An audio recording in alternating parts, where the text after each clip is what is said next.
So, Erik, it's been a week since the Democratic convention in Oshkosh, and there's this thing that I'm kind of obsessed with, even though it's a week later. Oh, believe me, I know. You know, Jessie. you've heard me Yes. talk about it. Yes. I honestly can't stop thinking about it. I can't stop playing the clip over and over again, and I wish that this were video so I could just show it to everyone, but I want to paint a word picture, an audio picture. I want to take our listeners there to this place. I think they'd appreciate that. So imagine a convention ballroom in beautiful downtown Oshkosh, Wisconsin, on the water. Gwen Moore, a congresswoman from Milwaukee, finishes her speech. Everyone's excited, enthusiastic. And then Pat Benatar's All Fired Up starts playing.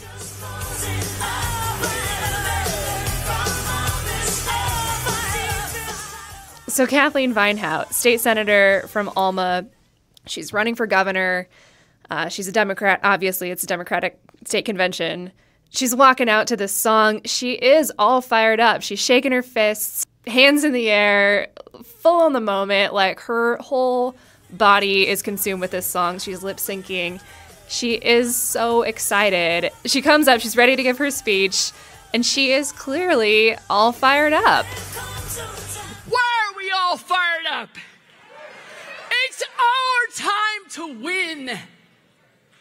Our time when everything falls in line.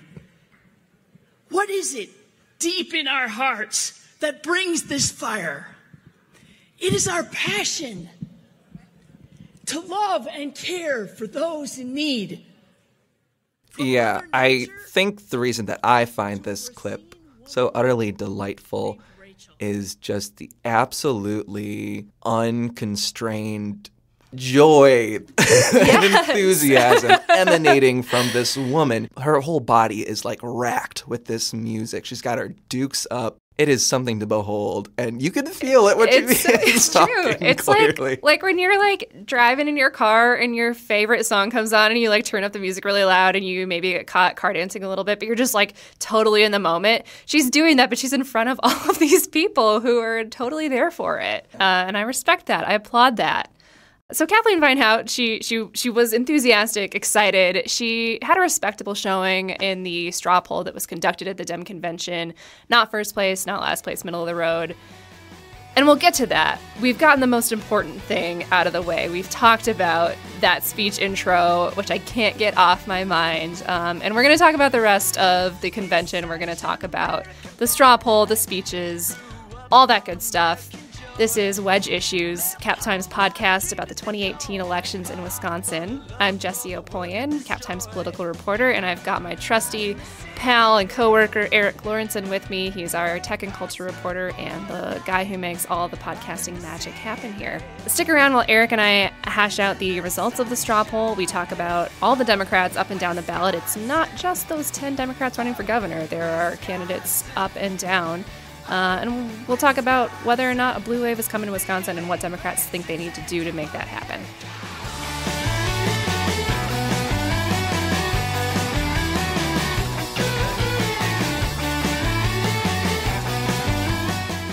Okay, let's dive right in. So let's go over some context here, first of all. So tell me a little bit about the State Democratic Convention, and specifically, like, how different is it from the Republican convention that we talked about 2 weeks ago?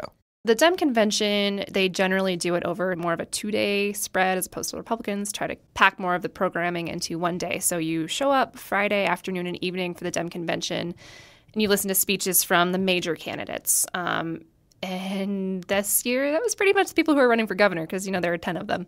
And then Saturday, you come back for like state treasurer, secretary of state, lieutenant governor, congressional seats, things like that. The difference really between the Dem convention and the Republican convention is that the Democrats do not do an endorsement process. What everyone's paying attention to a degree at the Democratic convention is the straw poll that's conducted by WisPolitics.com.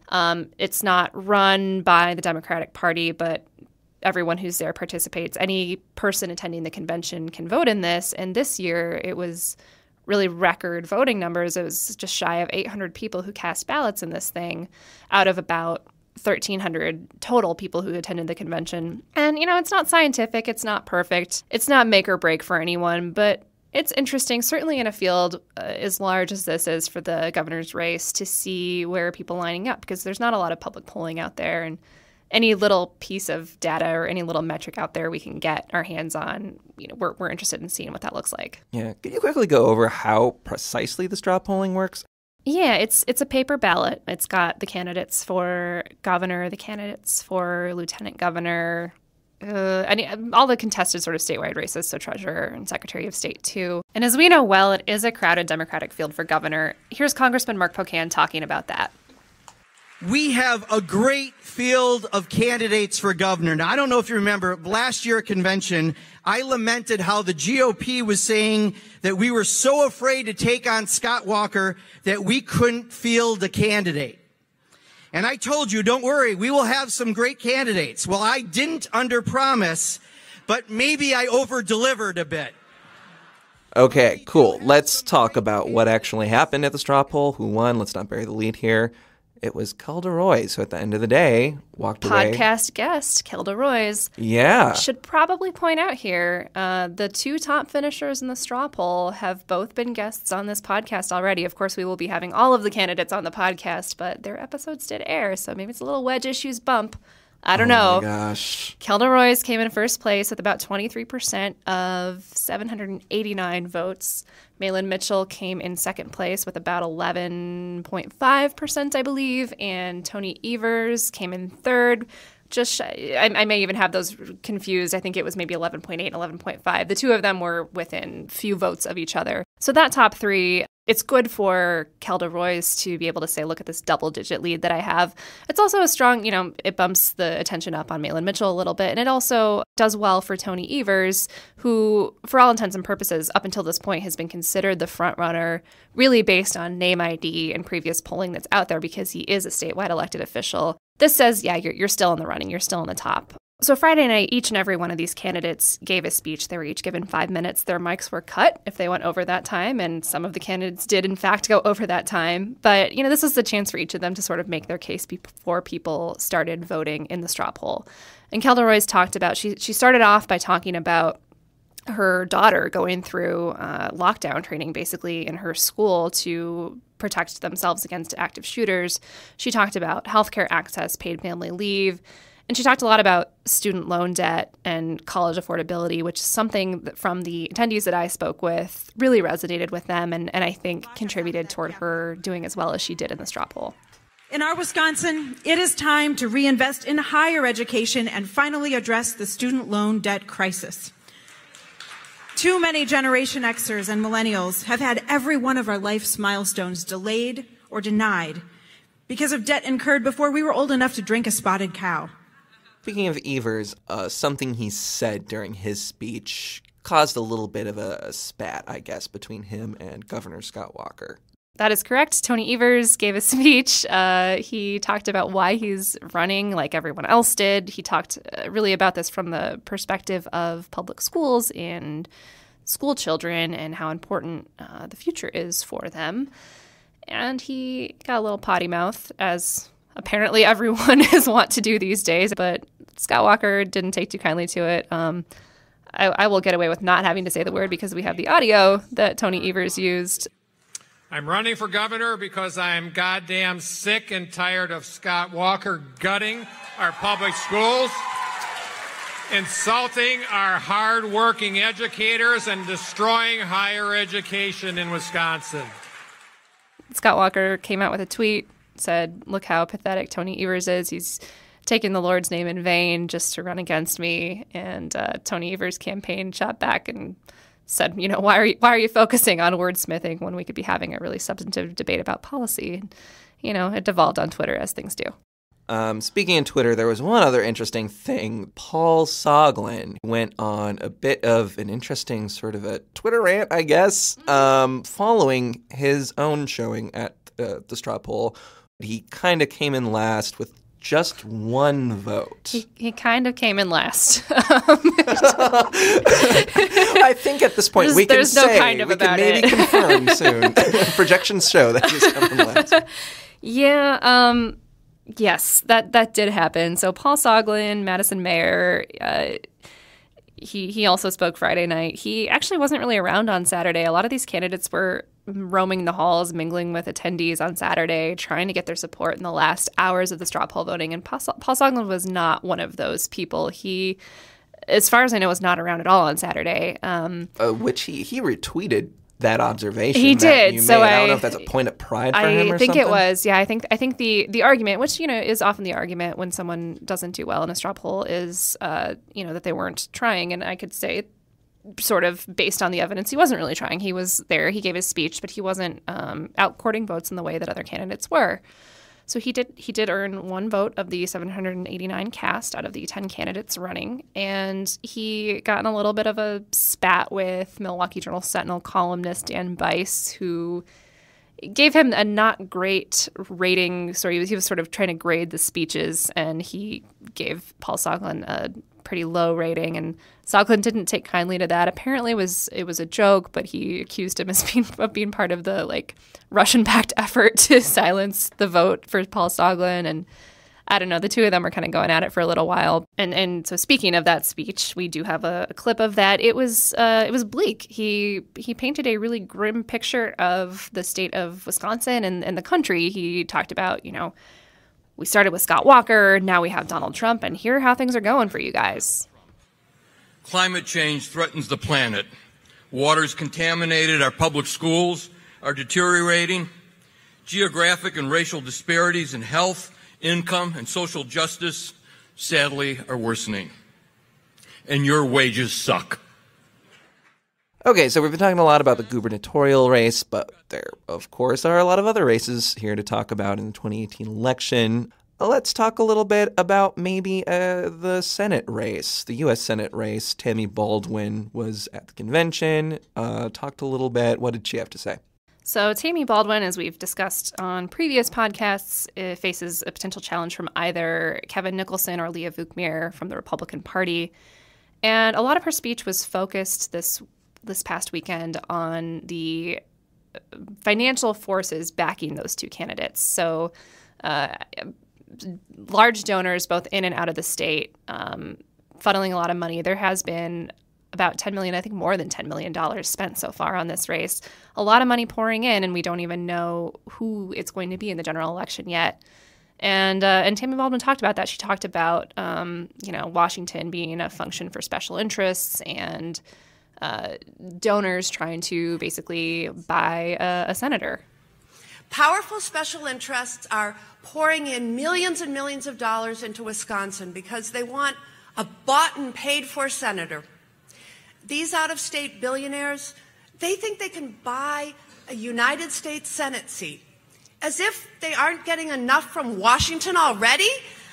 I mean, they don't want to put somebody in there who will put Wisconsin first. They want somebody who will do their bidding, whether it's... Yeah, and in the race for Attorney General, we had Josh Kaul talking about his record as an attorney. Tell me a little bit about what he was talking about. Yeah, Josh Kaul is a former federal prosecutor, not in Wisconsin, but he also has been working as an attorney for a law firm that generally represents Democrats, and he has worked on a lot of voter rights cases. He's worked on some out in other states, but most notably on one here in Wisconsin that they challenged really a whole slate of voting laws that had been passed in the state, including the state's voter ID law. The voter ID law was upheld, but a couple other things were changed, so they were able to extend early voting, expand some early voting locations, things like that. And so that was actually going up against his ultimate opponent, Brad Schimmel, the current attorney general. The two of them have sort of gone toe-to-toe already on this particular lawsuit, and they'll be facing each other again in November. And in addition to the U.S. Senate race and the attorney general race, we also heard from a whole slate of other candidates, people running for Congress, running for state treasurer, running for secretary of state, and running for lieutenant governor. Some of these are contested Democratic primaries. Some of these are Democrats running against Republicans in November. A lot of speeches, a lot of enthusiasm, a lot of candidates on the ballot to keep track of. So when we talked about the Republican convention, a big undercurrent there was about this idea of a blue wave, that in the 2018 elections, Democrats are going to do very well, basically, and unseat some Republicans. And certainly it's been a conversation in Wisconsin. It was a conversation or part of the conversation at the GOP convention. Was it at the Democrat convention? It was. So the theme at both of these conventions is whatever this wave is, you got to do the work to either stop it or make it happen. There's certainly evidence nationwide to show that the enthusiasm and momentum is behind Democrats. History would indicate that they're well positioned going into November midterms in this particular year. But, just as Republicans who have traditionally done well in Wisconsin aren't taking for granted their previous wins, Democrats who are positioned based on national results to do well are basically saying, don't count on this national trend to buoy you to victory. It's a blue wave, but it takes work to make that happen. And so the legislative leaders are talking about things like upcoming special elections, legislative elections, just every race up and down the ballot, the work, the volunteer hours, the door knocking, the advertising, the donations, all of the things that are required to get this energy going. So we have the Assembly Minority Leader, Gordon Hintz, who is from Oshkosh. This convention wasn't his hometown, talking about how that happens. I would clap. And we control our own destiny if we can build on the momentum of a blue wave cresting across the country. But you can't catch a blue wave without a surfboard and some hard work. And when we talked about the Republican convention last time, we talked about garter snakes and squirrels. We talked about wildlife a little bit.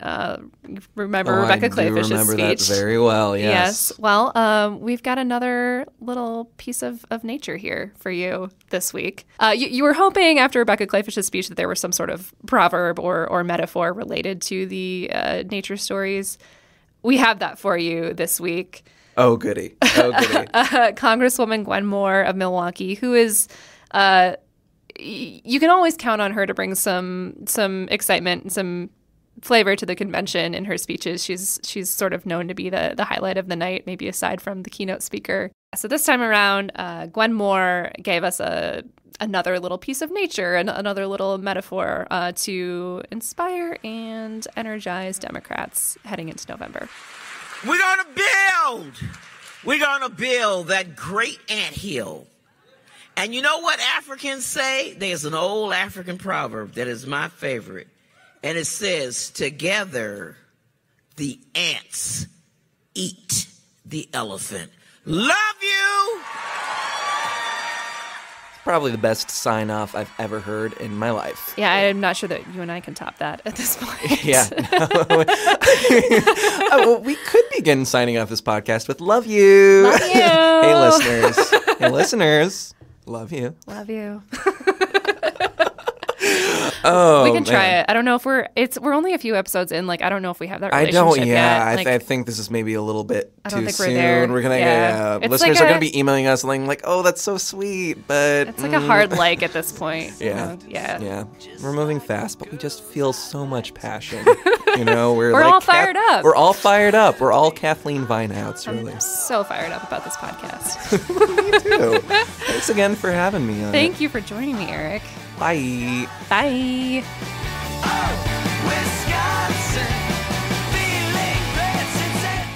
Thanks again for listening to Wedge Issues. Our theme music is Oh Wisconsin by Loxley. Please subscribe to us on iTunes or anywhere else you get your podcasts. If you like it, you love it, you were fired up about it, you can give us a rating or a review. That'll help us out. We'll be coming back with new episodes every Friday. Next week, we will actually be back with Madison Mayor Paul Soglin. Be sure to check out our other Cap Times podcasts like Corner Table and Mad Splainers. We run the gamut from arts to politics and everything else around here. Check back with us next week, and we'll see you then.